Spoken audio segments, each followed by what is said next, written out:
therapy and dialectical behavior therapy for adults and neuropsychological testing for children. Dr. Sitt has offices also in New York City and Brooklyn. She is also a member of Barkai Yeshiva's Parent Enrichment Committee. Dr. David and Ayla Sitt are both founders of the Mindful Consulting Group, which provides consulting and training for corporations and educational institutions. They are also co-chairs of the Sephardic Bikur Cholim's Mental Health Service Division, and are parents of 3 rambunctious and adorable boys, Ezra, Jonah, and Natan. So we all love it. At this time, I would like to introduce Dr. David and Ayla Sitt.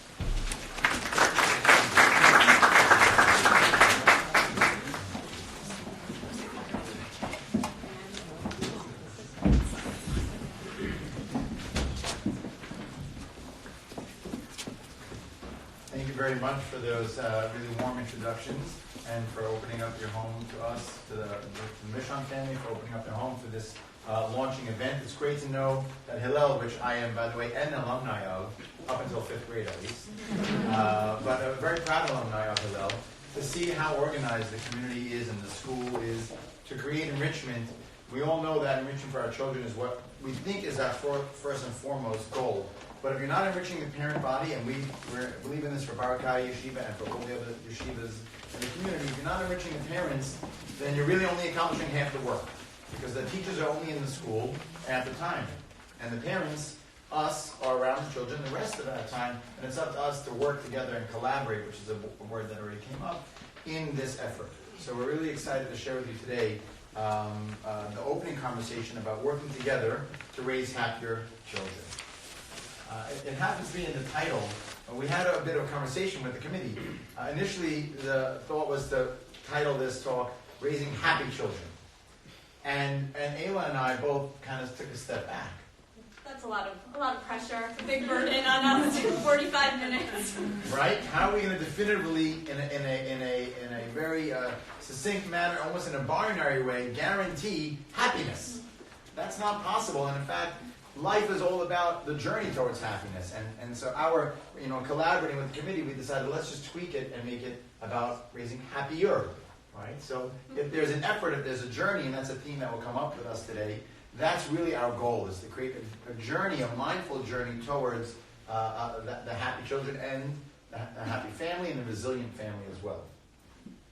So we want to get you guys involved so we don't feel like we're just talking to you. I think the first thing that we think about as parents is this idea of whatever it is that we're doing, we want our kids, ultimately our greatest joy in life would be to know that our kids are happy, right? So what do you envision when you say that to yourself, or when you have those ideas in your mind? What does it mean that your kids will be happy? What do you think about? Depends how old they are. Okay, so take us any age. What does happiness look like for you when you envision your children happy? What does that mean for you? Confidence. Yes. Excited about confidence. School, excited about learning. Excited about, by the way, let me just pause. Speaking about excitement about learning, we have around 12 seats in the front because you're excited about learning. Why don't you guys come on in and take a seat rather than standing the whole time? We'll pause and learn about it. It's okay. Come on in. There's a lot of seats right in front. Thank you. Come on in. You're regretting it. No, you can't just sit back there. Come on in, guys. Come on in. Take a seat. We have a lot of seats. Okay, so who else? What does happiness look like? Yes? Fulfillment. What does fulfillment look like? We're psychologists, we do that, right? Questions upon questions. Like breaking through challenges, achieving goals. Okay, awesome. Okay with what you have at the time and not needing or wanting more. Oh, the Ezehu Ashir Asamech Bechelko, right? Who's the happy one? The one who's happy with what they have in the moment. Okay, good. Yep. Resilience. Resilience. Love that. Big buzzword in positive psychology. And what does resilience look like for you with your children? Like an ability to adapt to a situation and come through something and get on out of it. Okay, so when we're faced with hardship, the ability to bounce with it and to roll through and kind of remain with your courage or your strength and to be resilient through that effort. Okay, great. One or two more ideas? Confidence. Confidence. And where might you see confidence happen? In the way they communicate. Okay. Awesome. Communication, awesome. And an area that we may not think about our children communicating. We think about ourselves, but not our children and communicating abilities. Any other last ones? Yes. Gratefulness? To be grateful. And in what areas might you envision gratitude? Everything. And relationships. Okay, great. That they should be able to transition well, and they should feel secure. You should be able to feel that they feel secure, and things have a big deal for them, and they just roll with the punches of life because they're doing so. Okay. We heard a lot of ideas, right? And we're going to be touching upon a lot of the ideas that you mentioned as we go through. We're going to be talking about mindful parenting. We're going to be talking about fostering relationships with your teachers and creating structure, as well as the ideas of happiness and what sometimes we, when we ask this question and the answers you give versus what we actually prioritize in our lives, and sort of exploring that a bit as well. We'll talk about different theories in terms of the research that goes into happiness, contentment, confidence, all within 30 minutes. So hopefully a little bit longer, but we were going to try to travel through some of these topics. And of course, we can't cover everything at once, but it's meant to be kind of an opening idea to help open up your thoughts. And of course, we're happy to follow up in the future about any of these ideas that come up. But the first question that we want to roll into, it starts off with our title, Working Together. So let's take that piece and start off with what do we mean by working together, and why is that important if we're going to talk about our children's happiness. All right. So I'm going to first start off with a research study that was done on marital satisfaction. So a research study was done to investigate where along the path of our marriages do we hit peaks of joy, and when do we hit the low points of satisfaction. So let me ask again to you, when do you think is the happiest times of our marriages? What's the happiest moments? Let's see. When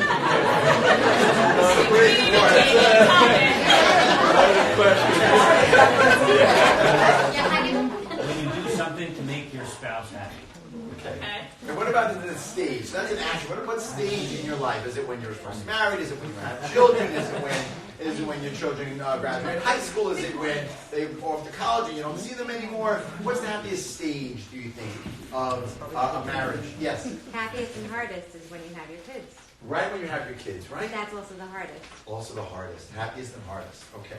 So the research actually shows that there's a paradox in parenting. The paradox is that right when you have your first child is your biggest crash. Is your lowest point. For most people in this study that they investigated, you're in a relationship, you're in a good groove, you're happy, and then your first child comes along, and then the challenges come, the unknown. How do we deal with this? We thought we got this, we were children ourselves, but no. It's a big mystery. And marital satisfaction actually dips. And what the research shows is that, unfortunately, you don't recover from that dip until your children all leave the house. So once they become adults, it's a challenge. There are recoveries. And actually, they say the biggest challenge is the late adolescence, early teenhood is actually the hardest time, and then from there it's supposed to be better. For most parents, for many parents. But the research also shows there are ways to protect against that. There are ways for us not to fall into that rut of after we have our first children where we dip down and we don't recover. We may dip. We're here to talk about how to recover and how to work together to it.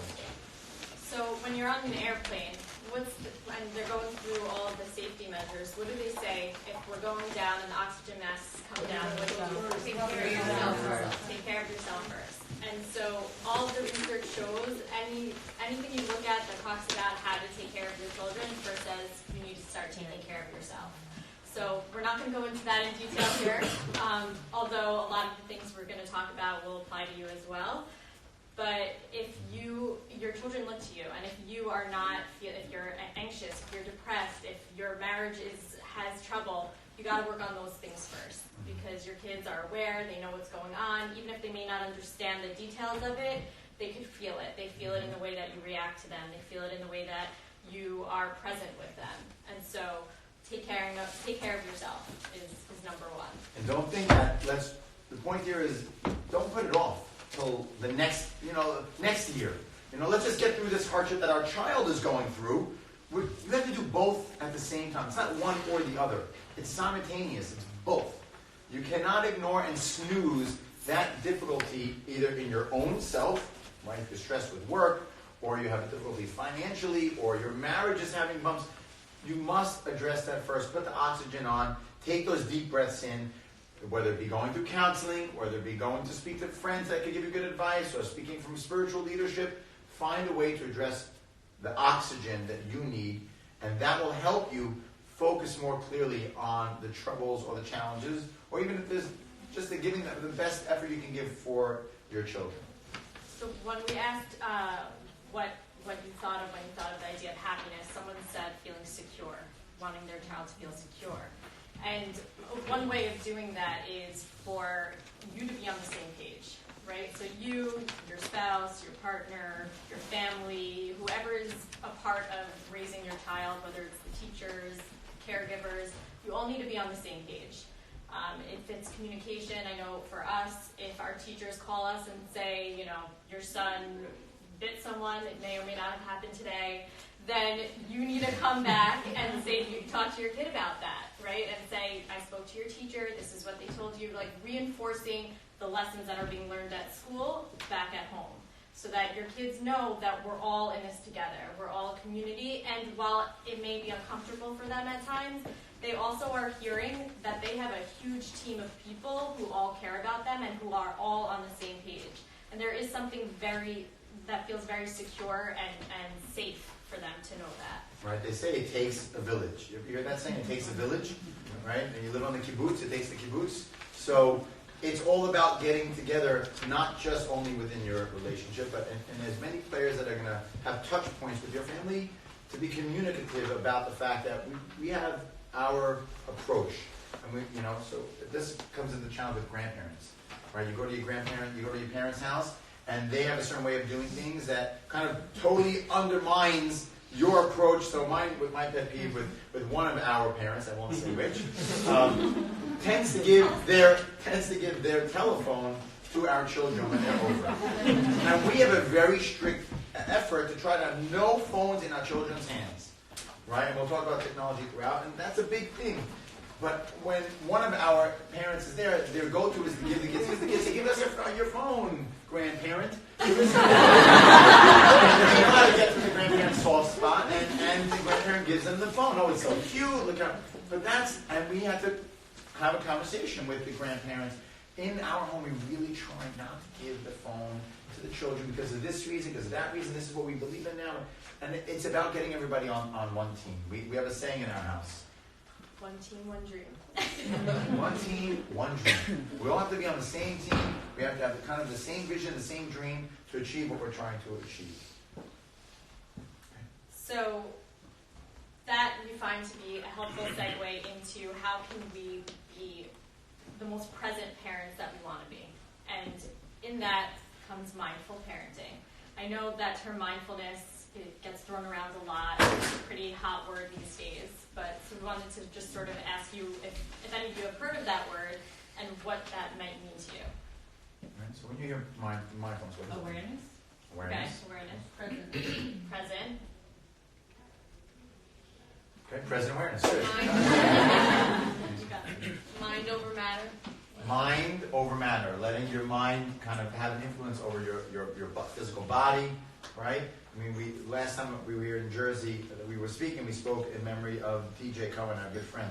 And one of the main messages of that talk was DJ's ability to have mind over matter, right? That he was able to be mindful and direct his awareness. And any of you have seen DJ with his kids and Alexis with her children, they apply those techniques. They learned it, they developed it because it's so powerful. To be present, to be aware, and there's more to it. And anything else that comes to mind? Intentional. Intentional, good, yes. Non-judgmental. Yeah. Non-judgmental. Right. So that's the last piece of the definition, is to be present and aware as things are happening, but also to notice that your mind tends to be judgmental of what you're doing. There's a voice that's saying, oh, you're no good at that. We're being such a bad parent right now. I can't believe I just yelled at my child for that. How could I do that? How could I not be so sensitive? I'm just like my father. I'm just like my mother was. And I said I never would do that. Right? So to be aware, but also not to pass the judgment as it's happening. So just to give us a little brief flavor of what mindfulness feels like, we're going to do a very brief exercise in mindfulness. So I'd like to ask everybody to indulge this exercise and take a moment to let your eyes close. Right? We'll let our eyes close. I'm going to close my eyes as well. And we're going to just take a moment to settle into the chair, directing your awareness, intentionally focusing your awareness towards what it feels like to be sitting in the chair, or if you're standing, what it feels like to be standing. Noticing the points of contact of your body with the chair. And now, directing your awareness towards your breathing. Noticing what your breath feels like.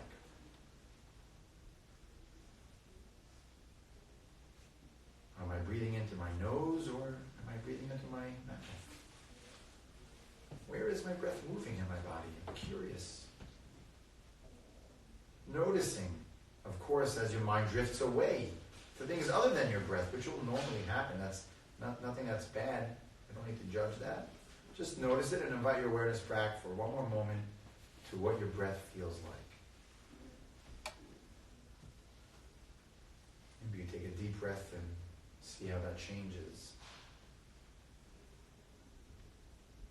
And next, let's direct our awareness and shift it towards sounds, noticing whatever sounds you pick up on, whether it be my voice or chatter in the background.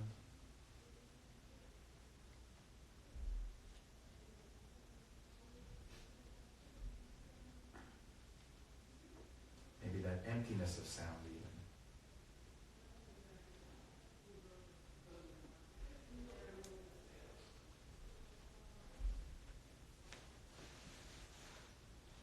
And now bringing our awareness back finally to the breath. Noticing the breathing. Is your breathing a little different than it was before? More relaxed, more tense? Is your breath cool as you inhale and a bit warmer as you exhale, perhaps?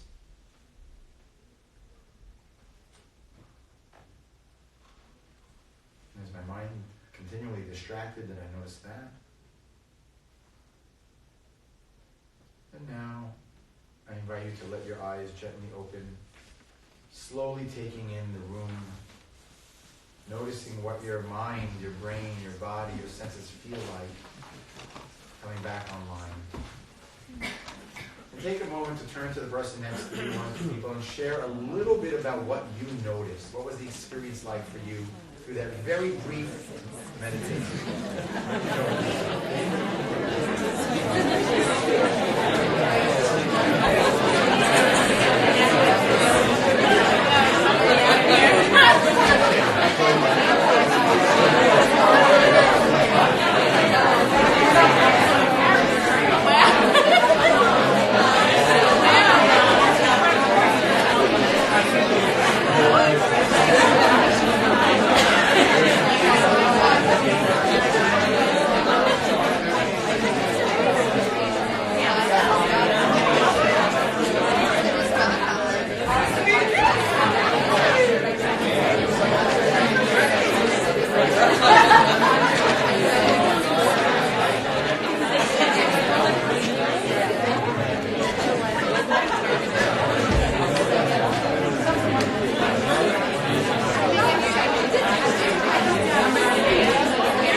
Let's hear from a few people. What did you notice, or what did the person next to you notice? Either which you care to share. What did you guys notice? just complete calmness, both very much at home. I think You are at home. I think what coming out of it actually was the better piece of it all, because there was more of like an intense focus on what's in the room. Mhm. Totally opposite for me. Great, cool. Yeah, What was no, that like? I just can't really keep. Can't shut No, down. can't. So Michal, what did you notice? What was it that you noticed? Without judging it, we're not. Just a lot of like thoughts and then floating off kind of stuff. Okay. Inability to focus. Okay. Maybe I have ADD. Did you notice that your mind was wandering? Yeah. Were you able to then bring yourself back to your breath or to Briefly. the sound? So that actually, I'm happy that you brought that up, because that is actually what mindfulness is. When people talk about mindfulness, often they, when they do an exercise like that, often people leave and they're like, oh, I had a bad mindfulness experience. Like my mind was all over the place. And the idea is that our minds do go all over the place. That's what humans do. We have like thousands and thousands of thoughts a day. And normal. I mean, I can't vouch for that. But that's In my world, in my ADD world, for sure. But normal. yeah. Because the mind So- does move around like that. Perfect. So what we call mindfulness is actually the times where you caught your mind wandering and then brought yourself back. So when we are practicing mindfulness, that's the goal. The goal is just to be aware of where our mind wandered to, whether it was a thought, whether it was an emotion, whether it was something else, and then noticed it, and then brought ourselves back to whatever it was we were trying to focus our attention on. And that's the muscle that we're strengthening in mindfulness. And this is something, we're experiencing it here in the room. We believe very much in experiential learning. So you're experiencing mindfulness and my mind's fullness, right? My mind is full. But we still want you to be mindful even if your mind is full. And notice where it goes, and you're strengthening that muscle. The same way you go to the gym and you exercise the muscle. Every time you do it, I may not get the perfect rep in, I may not get the perfect movement in my exercise, but I'm still strengthening the muscle. And the more we practice it, the more we get accustomed to the fact that, yes, my mind wanders, but I am noticing where it goes. Mindfulness is not the same as meditation, where I'm trying to be at the top of the mountain, with the Zen master who's in nirvana with nothing in his mind. That's one path, one spoke in the multi-spoke wheel of meditation and mindfulness, but not the only one by any means. But it is a very powerful one to begin with, and it's actually one of the terminologies we use is the beginner's mind, to explore as if you were a young child what it feels like to be so curious, to watch what your mind does, and without judging it, to deploy that, to actually engage that mind in a purposeful way for 3 minutes a day, right? And sometimes you come out of it feeling calm, which we didn't say you calm down. I didn't say relax, right? But it is a common byproduct. And there are many byproducts of mindfulness. So the research on mindfulness shows that it decreases anxiety. If you practice mindfulness, they've even done research studies as practicing mindfulness as little as 8 weeks for 30 minutes a day. And that's shown significant improvement in decreasing anxiety, decreasing depression, increasing feelings of quality of life, happiness, better communication. And so what you're able to do with mindfulness is a few different things. One is you are able to focus your attention on what you want to focus it on. So in that exercise, we had you focus your attention on a few different things. When you shifted your attention based on David's instruction, were you as aware of the other thing as you were when you? Right. So you're aware of sound when you were with breath. When you were focused on your sound, when he asked you to focus on sound, you may not have noticed the breath as much, right? It sort of just went into the background. And then when he asked you to focus on breath, you may not have noticed any sounds in the room, right? So that is our ability to shift our attention. That doesn't mean the thoughts may not come in, but we now have the ability to notice them and bring our attention to what we want to focus it on. And when we're thinking about our roles as parents, there are a million different inputs coming at you from your home. Right? Each child, if you have multiple children, you have multiple children's needs, you have multiple emotional states, you have multiple homeworks that have to get done, you have multiple dramatic issues going on with friends, you have multiple decisions you have to make. There's a multitude of stimuli coming at you.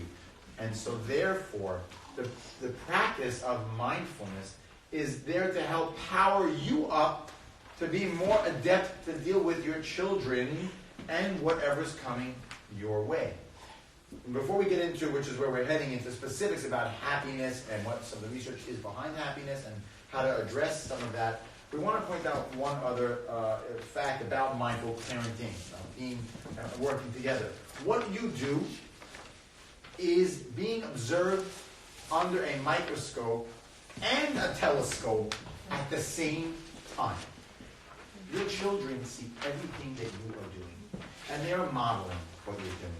Even if it's not something that they're actively, consciously turning on, it is on at all times. And so, that takes a lot of willpower to direct yourselves to know, I just got into a disagreement with my wife, and I just want to, I got to settle the score right now. I got to get into this argument, and I got to win this argument now, even though my kids are all around the table or screaming and crying. No, I got to settle this now. In that moment, I may not be activating my awareness so well. And I don't realize that by me not activating my mindful parenting, my kids are sponges. They're taking all that in, and they're modeling that behavior. They're modeling not just what to do and how to do, but what my parents are about. And so it's really important. That's why we wanted to make sure to emphasize this and spend a quarter of our conversation, or even half of the conversation, about us as parents and what we need to do before we even get to the questions about happiness and what it is and how to work on it. Because if you're not working yourselves, you don't have the oxygen mask on, you're going to suffocate. And your kids are going to suffocate. That's why it's important to be really aware of this. And once you're able to notice, right, with mindfulness, you'll be able to notice more quickly what, maybe that you have a lot of vulnerabilities going on, right? You may notice, wow, I'm feeling really anxious right now, or I'm feeling really upset right now, and maybe even be able to recognize why you're feeling that way. So that when your kids walk in the door, you can now separate this anger at not being because your kid threw their backpack on the floor for the 18th time, but really because of something that happened before. And if you can have that awareness, now you can separate the two and maybe not react as strongly as you would have otherwise. So that's how mindfulness can also affect the others. You can also use mindfulness in a different way of imagining what your kid might be going through, right? So take a second just to imagine a time where your kid came through the room or came to you and they're hysterically crying. It happened to us, one that came to mind was my 6-year-old bawling because his 4-year-old brother took his blue lollipop and all he wanted was a blue lollipop. And our initial reaction was, oh my God, it's a lollipop. I'll get you a different one. I don't have another one. I said that out loud, actually. I wasn't going to point but you're just like, it doesn't make any sense. It's not a big deal. It's just, you're 6 years old. You understand I don't have another lollipop. I can't give it to you. But if I took a second to step back, right, and coming up with what we were going to discuss, I said, hey, think about that lollipop. Like, what do you think Ezra was feeling when he got so upset about the lollipop? And then, we thought about it and we're like, wow, he kept that lollipop for a full day because he wanted to have that blue lollipop. And he kept it in his pocket and he was like so excited about it and he was saving it. And then his brother just came in and was like, oh, blue lollipop, that looks cool, I want that. And he licked it and then it was over. And instead of his mom and his dad saying something along the lines of like, wow, Ezra, that's really disappointing. You really wanted that lollipop. We approached it from the place of, God, it's just a lollipop, right? And then what do you think, like, how do you think that affected his reaction? Like, he went from being disappointed to bawling because we didn't validate his feelings. Right, once you one dream, we didn't share with him that it was really disappointing. We didn't let him know that we understood where he was coming from. So, and just quickly, one last point before we go on to our next section.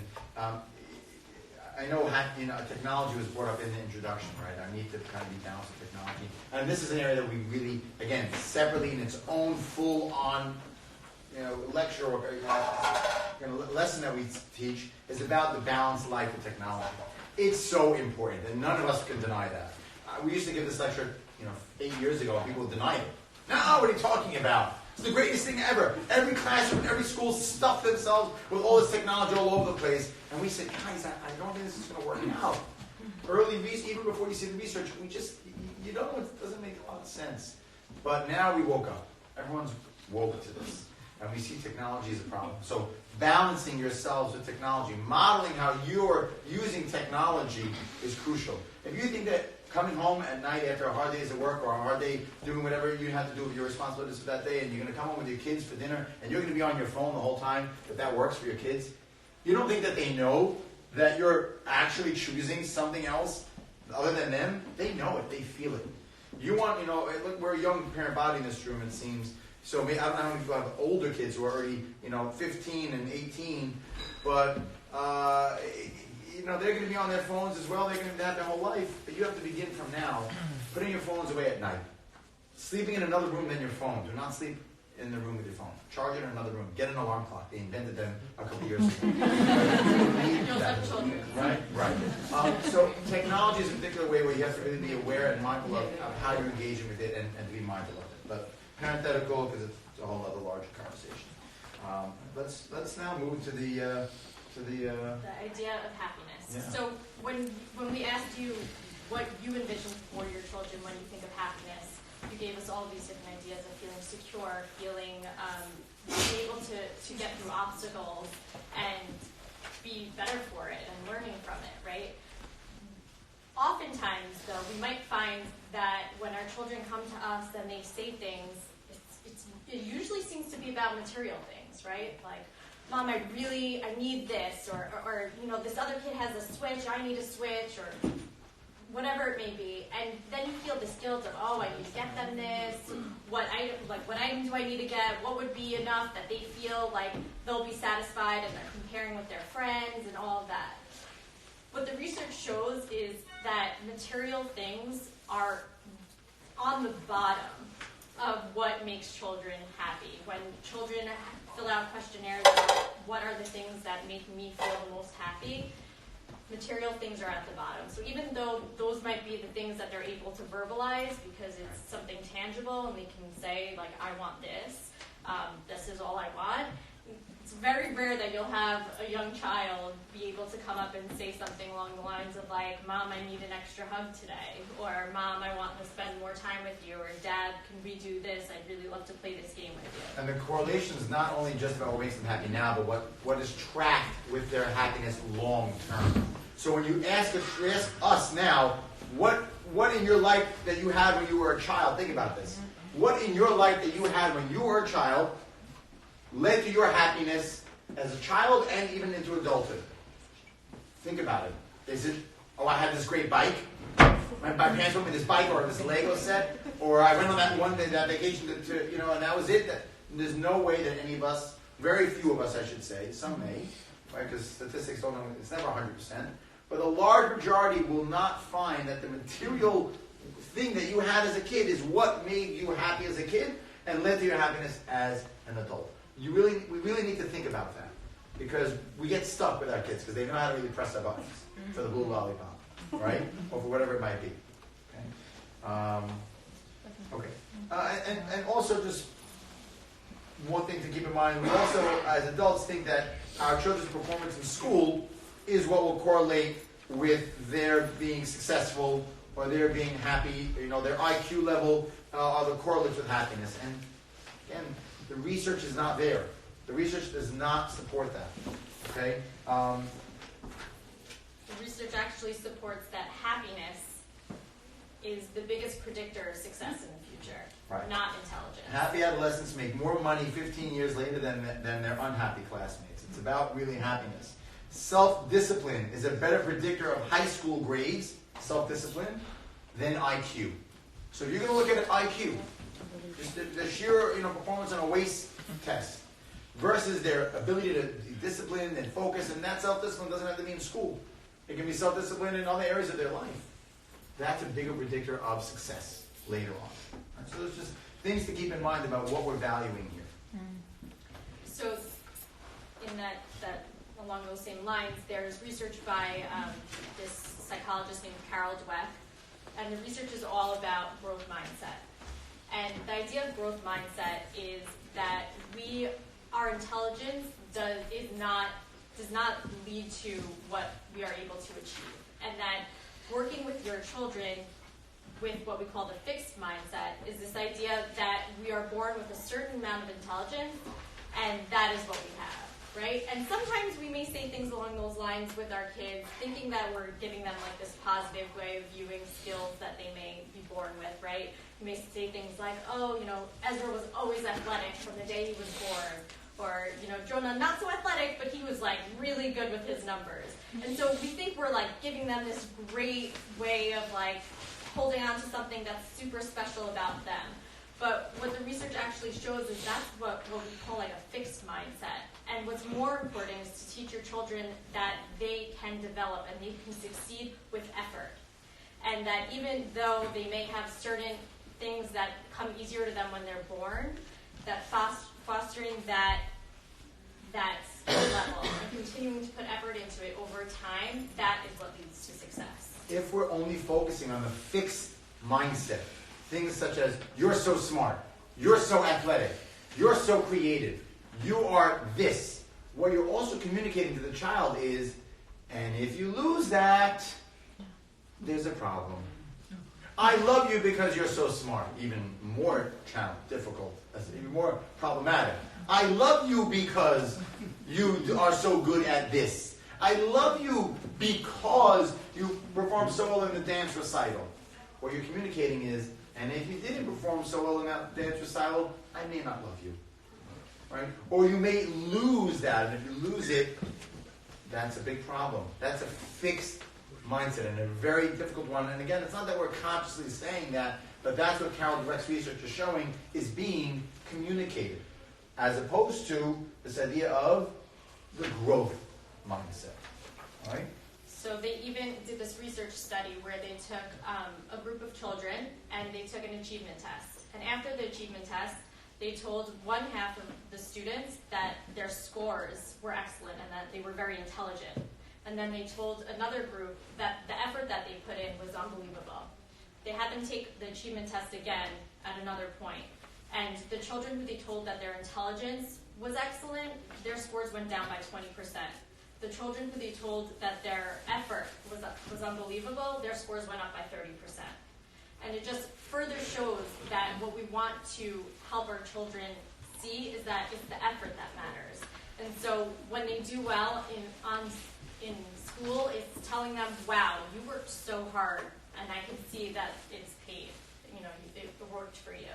Rather than, you are so smart, or, this must be so easy for you.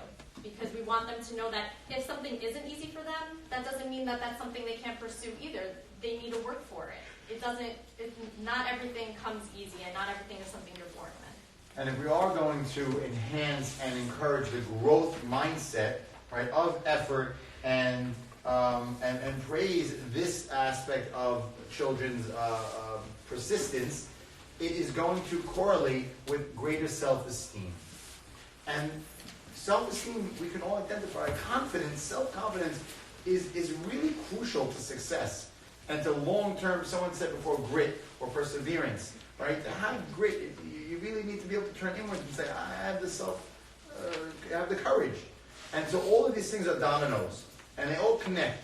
And so that's why we really wanted to emphasize this tremendously, and it's really something you can apply. Go on to TED Talk and listen to Carol Dweck herself. By the way, we're still trying to figure out if Carol Dweck is Sephardic. I always wondered that it might be Arab. I could pick up I'm not sure. I don't know if Teresa means Sabusak and the Great Language TED Talk, but she has a great TED Talk. And so I would check out the TED Talk on Carol Dweck's research. She was in Columbia at some point. Now she's in Stanford, in LA. Stanford now, yeah. And so what also might happen if children have this fixed mindset is they may learn to conceal their mistakes. They may be afraid to share when they make a mistake, right? When that is really the opportunity for them to grow. We want them to start looking at their mistakes as opportunities for growth rather than failures. And so I know I don't know what people have as their habits that they do at home. I know sometimes people do on Friday night dinner, you go around the table and you say what was your highlight or your low light of the week. So you might want to consider doing something along the lines of asking everyone, what was one mistake you had this week and what did you learn from it? It might be a nice way to sort of shift it into the growth mindset. And In fact, I'd like to even do that now for a moment. I'd like you to turn to your person sitting next to you or your partner who's here and share one thing that went wrong this week, a mistake that happened or a challenge, and how you grew or learned from it. Take a moment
to volunteers just so that we bring it out to all of us. One or two volunteers, they don't want to share? we want to all grow. One or two? Yes. Being reactive to my daughter to get out of the house. Getting out of the house is the hardest time of the day. Yes. One of. And I become sometimes reactive to them. They have all the time in the world. But to us, we don't. We have to get out. We have to be in school at 9 o'clock. So it took time to take a step back, get a drink, and drink some water.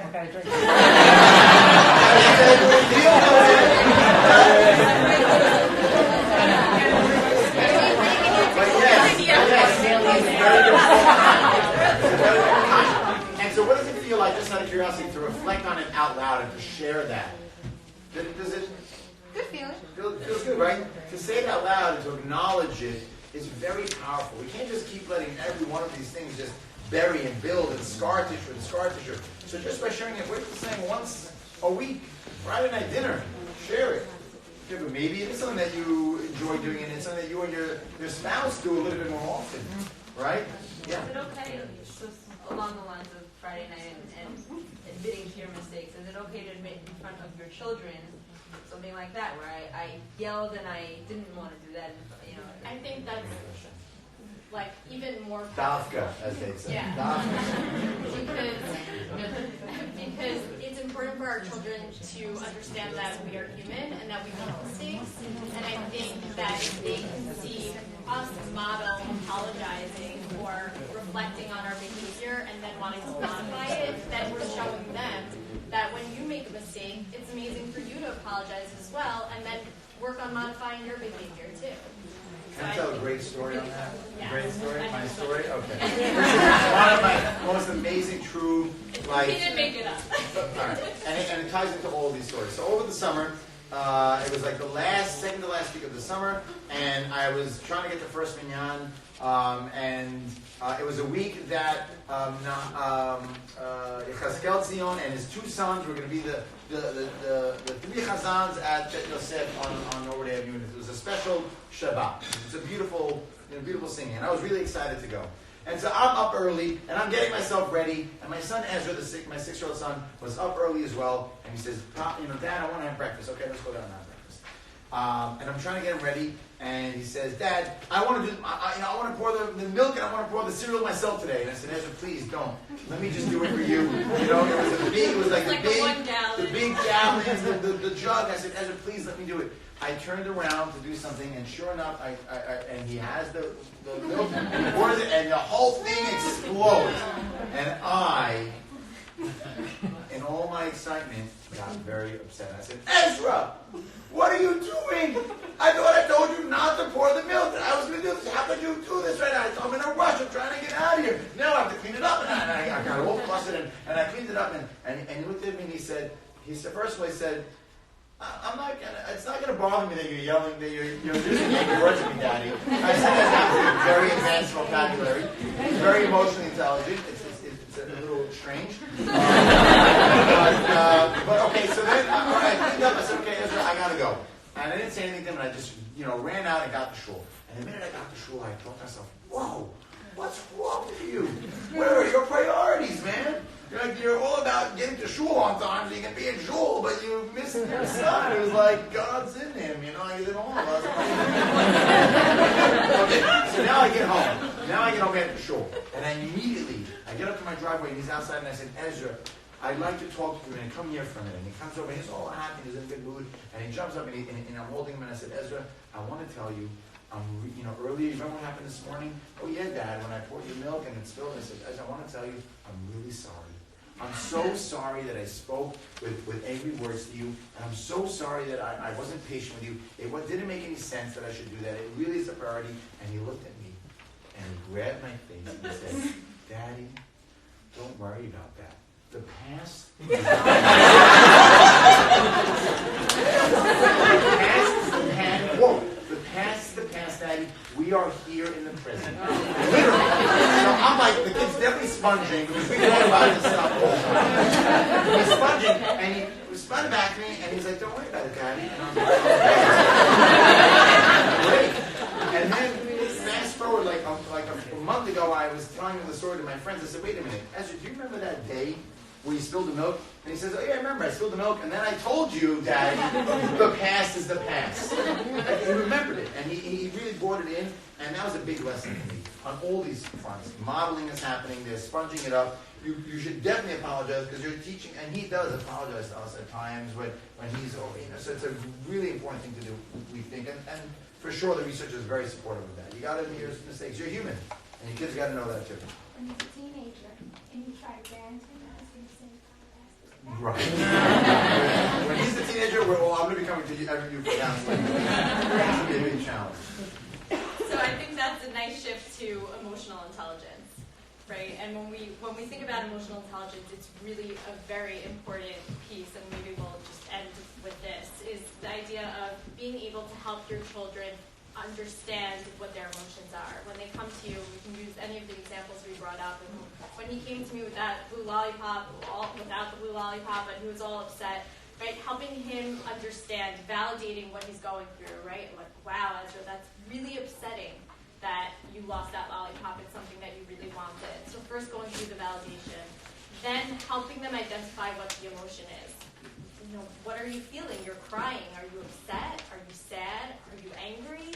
And helping, giving them an emotion, giving them a word to put on the emotion, because then it's not something that feels so overwhelming and so out of control. If they can label it, then now it's something that everyone feels.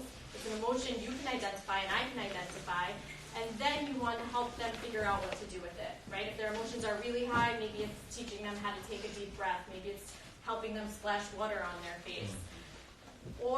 And it may be helping them then problem solve and getting them involved in it, right? Teaching them how to problem solve. What's the problem here? What do we need? What's our goal? What would make you happier, right? Is it having a blue lollipop? Okay, well, I'm telling you I can't get it right now, so let's brainstorm together. What can then make you feel happier, right? Helping them identify what their emotions are, and even helping them figure out what would a prompting event be that might lead to that emotions, just to help them get a sense of what it is they're feeling. So if you can help your children at any stage now understand their emotions, they're going to be so much closer to being able to solve problems and to be able to live a happier, more successful life. Before we go on to maybe the last point, I want to ask Ayla, how are we doing on time? We've been speaking for 48 minutes. How are we doing on, who's the timekeeper in terms of how much time we have left? Keep going. We won't be insulted if people have to get up and leave for any particular reason, but I want to ask Ayla to go into a detail that she mentioned just kind of as an aside, but it's a really powerful tool having to do with the cold water and what that was about. You know, that technique of the ice pack. Or... So this is, it's called the mammalian dive reflex. And there's been research that if you are feeling really, really high emotions, that, and you know how everyone says like splash cold water on your face, so there's actually really something to it. If you look on YouTube, if I had it, I would show you, and Google mammalian dive reflex, you'll see a video of a man sticking his face in ice cold water and holding a watch that is measuring his heart rate. And he's able in 1 minute and 30 seconds to bring his heart rate down from like 70 something to 30 something. And so what you're actually doing is when your emotions are really high, so it could be like sticking, or I don't know, heart rate's not that kind of